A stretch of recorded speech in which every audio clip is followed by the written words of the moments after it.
Ladies and gentlemen, good morning, good afternoon. How are you today? Let me introduce myself. My name is Mamadou Toure. I'm the founder and CEO of Ubuntu Tribe.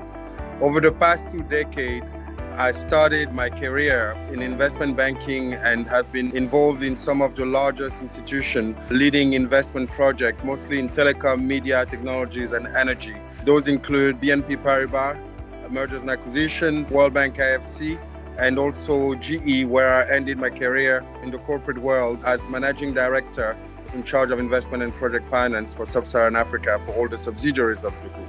So I've developed a long-standing experience in the field of technology and lucky to make some very successful investment, including one that listed on the New York Stock Exchange last year. I'm also the founder of Africa 2.0 Foundation that I started 10 years ago, that is a collective community of young leaders from Africa and the diaspora, leading vision for the African continent. I was also ranked by Forbes magazine as among the top 10 most influential people in Africa. And I was also awarded Pan-African Leader Award of the Year by the African Democratic Institute. I'm also a young global leader with the World Economic Forum. So Ubuntu Tribe is a journey that I started 3 years ago with some of my partners. And the whole idea was, how do we create a level playing field? How do we create equal access to opportunities, regardless of wealth at birth or place at birth? Indeed, you have 1.7 billion people today who don't have access to a bank account or who are underbanked. And there's an issue in financial inclusion. But yet, so those 1.7 billion people, 1.1 billion have a mobile phone. There is this issue that is linked to financial inclusion. The second issue is the poverty trap. In a world where 99% of the wealth is held by 1% of the population, we believe there are ways we can address those kind of issues. And the poverty trap is not just an issue in emerging markets, which if you look at the level of indebtedness, millennials, for instance, is the most indebted generation in the United States, accumulating more than $1 billion, $1 trillion worth of debt. Now, with the issues like the pandemic, the hyperinflation, you also have an issue with lack to access to basic healthcare or basic education for most people around the world. So how do we address that? The idea of Ubuntu Tribe came to me as an African when I was traveling across the continent, when I realized that Africa is poor, but is also wealthy. And it's not just the case of Africa, it's also the case of Latin America. It's wealthy of its natural resources, but it's poor in terms of their currency that keeps on depreciating and the purchasing power of its citizens that keeps on diminishing every year. Yet, something like gold, for instance, has gained 500% over the past 20 years and 5,000% since Nixon in 71, which is a leading export material in those countries. So with my technology background, I realized, why don't we use blockchain to tokenize gold and to make it accessible to anyone from as low as 5 cents, anywhere, at any time on their mobile phone. So that's what Ubuntu Tribe aims at achieving, democratizing access to gold as a means of wealth creation. When you look at the journey of Ubuntu Tribe today, what is really critical is the solution that we're bringing. We use blockchain technology to tokenize gold and fractionalize it in very small units so that anyone can access, from as low as 5 cents and as 1 milligram of gold equivalent to 5 cents. And as we fractionalize it, we've also realized that we need to support artisanal miners on the ground. So with the funds that we're raising, we pre-finance artisanal miners in key countries so that we can help them improve their quality of extraction and then source gold at a discount. Now, once you do that, a model of a product also, as besides providing digital gold or digital gold certificate, we drive adoption by backing the platform with a digital commerce marketplace. And the digital commerce marketplace allows then for our customers to be able to trade and transact, sell services and goods, and use our gold-backed token to effectively transact, as much as they can also use fiat. And that will drive adoption. One of the main issues with cryptocurrencies today is they're not necessarily backed by something, or shops and commerce are having a challenge accepting them because of the high volatility. While gold has been growing steadily on an average of 10% over the past 20 years. So we look at it as a stable coin and as an investment, a safe investment for the broader part of the population. Our business model basically leverages on four key principles. First, we make revenues out of transaction fees. Every time somebody transacts with our gold-backed token, we charge 1.6% transaction fees, which is much cheaper than what you would see in the remittance space that goes from 5 to 10%, or even with a digital payment card space that is between 2 to 3.5%. In addition to that, we help tokenize gold of people or institutions that have gold assets sitting and dormant in vault. We help them tokenize and charge a tokenization fee so that they can now have an asset that is more liquid, that they can effectively trade versus it sitting in vault without generating much. Of course, as we build the digital commerce marketplace, we also will be able to drive data analytics that will help, for instance, to build credit profile so that we could help our customer base and our community get access to loans. Why? Because we have the data and the history. Of course, the key main point also in our revenue model is the capacity to source gold at a discount due to the partnership that we put in place with artisanal miners. As we pre-finance them, we can get gold at discounted price ranging from 7 to 15%, which also generates additional source of revenue for us as we sell it to tokenize it. Our gold is insured, audited, and of course, it's tracked from ground to vault due to our track and trace technologies on the blockchain. So any customer could see where the gold is along the supply chain. And the gold is safeguarded in very secure locations in Denmark, Copenhagen, Stuttgart, Zurich, Dubai, with very high security measures.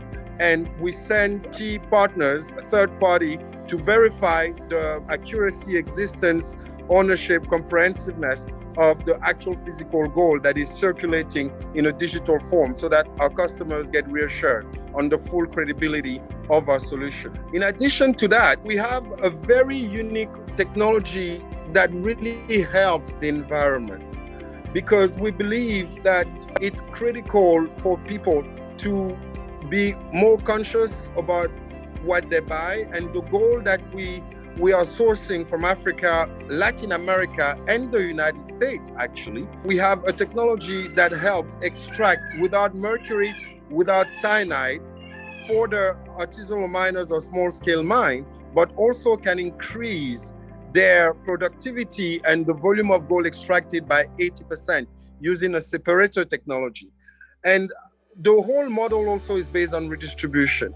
We redistribute to mining a portion of the transaction fees to mining communities so that they can build schools and hospitals, dispensaries, and also get more integrated into the global economy and benefit from all it has to offer. Of course, our very unique achievements to date can be listed as follows.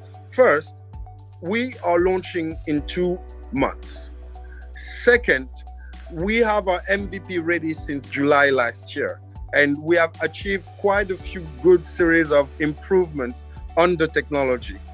Third, we have signed with Smart Africa. Smart Africa, it's an organization that represents 31 African countries, representing a market of 750 million people, to work in those environments so that we could work with the countries, with central banks, and also ministers of finance and the countries to supply the right level of knowledge, but also to make our gold token, which is called GIFT, Gold International Fungible Token, GIFT coin, which objective is really to disseminate and democratize access to gold. As we do that, we also have looked at a real strategy to expand access to our broader range of the population. Definitely, as we expand, we have partnership in place with mobile operators that have more than 250 million customers. We have also partnership in discussion with some of the largest banks, not just in Africa, one in Africa that's been present in 33 countries, and one in Europe that also has a strong coverage, so that we can now distribute through banks our GIFT, our Gold International Fungible Token. Why? Because banks are comfortable distributing gold. They were already doing that. Now, if they have an opportunity to do it in a digitized form, because it's backed by a credible asset, they're very excited to become distribution partner of such a product. In addition to that, we're working with a network of partners that have presence in other regions of the globe. In the Philippines, for instance, we're discussing with one of the leading remittance company that has 30 million customers in the Philippines. Another partner of us is working integrating our solution to their services in key markets like Mexico, India, Egypt, and other places of the world. We are basically, at this point, are a Delaware company registered in Delaware, and we're issuing the tokens from Wyoming, and our global headquarters is in Dubai. In terms of partnerships, we're also working at the moment in discussions with the NBA Players Association so that we can drive adoption among key celebrities and influencers. We are, of course, working very closely with gold suppliers. We've been able so far to secure $500 million worth of gold supply over the next 12 months based on order in key regions like Africa, but also Latin America. And we're looking at some partners with mining assets in the United States of America. As we broaden our reach in terms of partnership, we're also in advanced discussion with the collective of HSBCUs in the United States, and also have signed with Tingo in Nigeria, which has a customer base of 10 million farmers that are very excited to have access to gold in a digital form so they can use it as a collateral to borrow and get fertilizers for their product. Now, what is really a unique selling point? Basically, we bring crypto to the masses, but we bring credible crypto, or I would say credible asset in a digital form to the masses. How do we do that? Why? Because gold is an asset that people know and trust. Second, we provide interoperability between fiat and the crypto industry, which is something that has been a big challenge for assets like Bitcoin, etc., in terms of being able to pay easily from your mobile money account or with your credit card directly from your phone and get the asset without any form of intermediary or process. And last but not least, the members of our community through our digital marketplace can grow their business and can transact freely. And this is a huge point when you know that most of the currencies in emerging markets, whether it's Africa, Latin America, or Southeast Asia, are not accepted beyond those countries' border. But by putting together this digital marketplace, we offer the opportunity to effectively transact without border with an asset that is credible, accepted, and globally recognized. So in terms of growth plan, we are looking at 6 million customers within year 3, and hopefully up to 35 million customers over the next 5 years. How are we planning to do that? We have a very dynamic growth plan. We're targeting 6 million customers over the next 3 years and more than 30 million customers over the next 5 years. We have built a network of partners who put together have an outreach to more than 700 million customers. And we work with them to distribute our product as an investment product for their clients. And if you assume basically 5% penetration with the current base with whom we are in discussion, and out of which we've signed a few contracts, it's 5% penetration. With the existing partnerships that we have, which we think is pretty conservative. In addition, in terms of marketing strategy, we're spending more of our money to distribute gold digitally to the customers as a proof of product, and they can only use it if they've shared it with 3 or more customers. And the proof is in the pudding. This is our strategy. Put it in people's hands, let them use it, you make transaction fees, and let them share it with others so that they become your agents of growth. You know, we're targeting an EBITDA margin around 64%. Our valuation should be around $120 to $150 million today, based on DCF 5-year projection, but also using the comparable method that use an average EBITDA multiple of 15 to 17 times. So we, of course, are looking at having an impact as we generate stronger returns for the investors. We are determined to have an impact on the population and on our communities to improve their quality of life. How do we do that? With everything we've mentioned before, we think we can impact 1 million families and help them get out of poverty. We think we can also reach out to 150,000 artisanal miners families and give them better quality of living. Last but not least, we are targeting over the next 5 years to eradicate mercury through our technology in at least 15 countries. So this is our vision, this is our values, this is what we stand for, this is where we're going. And at the end of the day, we decided to call our company Ubuntu. Why? Ubuntu means I am, because we are. It is actually the very essence that you find the word in so many African countries. And Ubuntu means humanity. So Ubuntu tribe means the human tribe. And as such, together we rise, and together we will rise. Thank you. Ubuntu. I am because we are.